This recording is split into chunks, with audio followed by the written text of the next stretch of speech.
નમસ્કાર, આપ જોઈ રહ્યા છો spark today news. Delhi Mumbai corridor હાઈવેથી પ્રભાવિત આદિવાસી ખેડૂતોને હજુ સુધી પીવાના પાણી અને રસ્તા જેવી મૂળભૂત સુવિધાઓ મળી નથી। ત્યાં તો તંત્ર દ્વારા નવી જીઆઈડીસી અને ડોમેસ્ટિક એરપોર્ટ લાવીને આદિવાસીઓની બાકી બચેલી જમીનો પણ પડાવી લેવાનો કારસો ઘડાઈ રહ્યો છે, જેમાં આજે સમસ્ત ગામના આગેવાનો, વડીલો, આદિવાસી ખેડૂતો દ્વારા ઝાલોદ પ્રાંત અધિકારીને આવેદન આપીને સ્પષ્ટ ચીમકી આપવામાં આવી છે કે જો ખેડૂતોની મરજી વિરુદ્ધ જમીન સંપાદન કે નવી કામગીરી બંધ કરવામાં નહીં આવે તો આવનારા દિવસોમાં રસ્તા પર ઉતરીને આર પારની લડાઈ લડવામાં આવશે।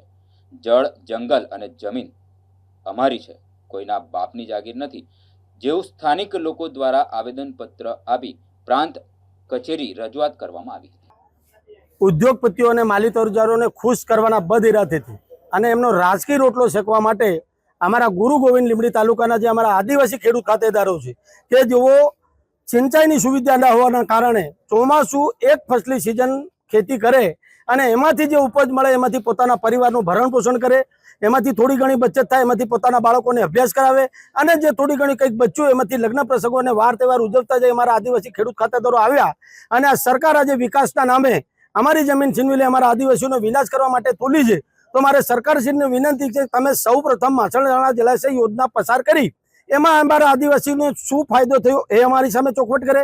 એ બાદ કાલીટુ જલાશય યોજના એ લોકોએ પસાર કરી, 9 ગામોની જમીન છીનવી લીધી તો એ જમીનથી અમારા આદિવાસીઓને શું ફાયદો થયો એ બતાવે। તે ઓછું હોય તેમ ફરી 14 ગામોના જે અમારા આદિવાસી ખેડૂતો હતા એમની જમીન દિલ્હી અને બોમ્બે કોરિડોર હાઈવેની અંદર લાખો એકર જમીન અમારી છીનવી લીધી બિલકુલ સસ્તા ભાવે। આજે તમે લીંબડી ઝાલોદની અંદર જાઓ, 1 ફૂટ જમીનનો ભાવ 4,500 થી 5,000 છે। અમને 1 ફૂટનો ભાવ 7 રૂપિયા અને 10 પૈસા આપી અને અમારી સાથે એટલું ષડયંત્ર કરી અને સસ્તા ભાવે અમારી જમીન છીનવી લીધી। હવે દિલ્હી બોમ્બે કોરિડોર હાઈવે પસાર કર્યું, અમારી ના નથી, તમે વિકાસ કર્યું, પણ એમાંથી અમારા આદિવાસીને શું ફાયદો? અમારા કયા આદિવાસી એટલે માલેતુજાર કે આર્થિક રીતે સક્ષમ છે કે તો આ કોરિડોર હાઈવે ઉપર જઈને દિલ્હી ને બોમ્બેનો પ્રવાસ કરી શકવાના છે?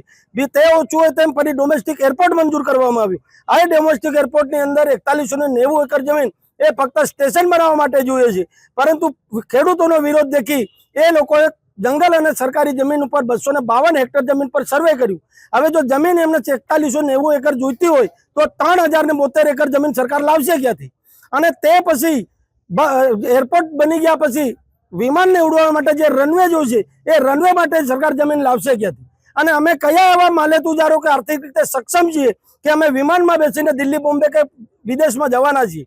અમારી પાસે ખાવાના પાપા છે, સિંચાઈ માટે પાણી નથી, બાળકોને સારું શિક્ષણ નથી, યુવાનોને રોજગારી નથી અને સરકાર વિકાસના નામે અમારી જમીન છીનવી રહી છે। એનો વિરોધ કર્યો તો હમણાં નવીન જીઆઈડીસી મંજૂર કરવામાં આવી કે સ્થાનિક લોકો લેવલે લોકોને મજૂરી મળી રહેશે। દાહોદની અંદર રેલવેનું કારખાનું બનાવવામાં આવ્યું, 10,000 લોકોને મજૂરી આપવાની વાત કરી હતી, આજે યુપી, બિહારથી લાવીને લોકોને નોકરી આપવામાં આવી છે। એક પણ જો અમારો આદિવાસી બતાવો કે તમે ત્યાં અમારા સ્થાનિકને નોકરી આપી હોય, એટલે લોભામણી લાલચો આપીને અમારા આદિવાસીઓનો ખાત્મો કરવાનું કામ આ સરકાર અને તંત્ર કરી રહી છે।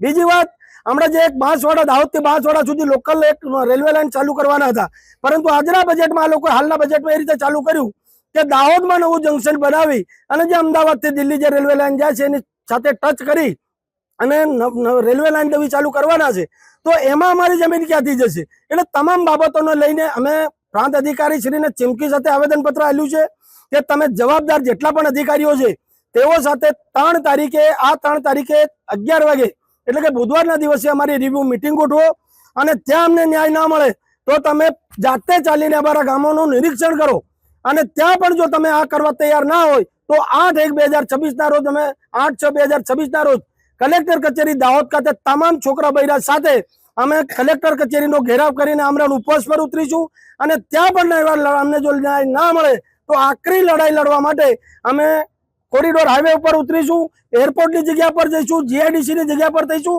અને તે સમયે સરકાર અમારું સાંભળતી નથી તો જો કોઈ અઘટિત ઘટના બનશે એ તમામ જવાબદારી શાસન અને પ્રશાસનની રહેશે।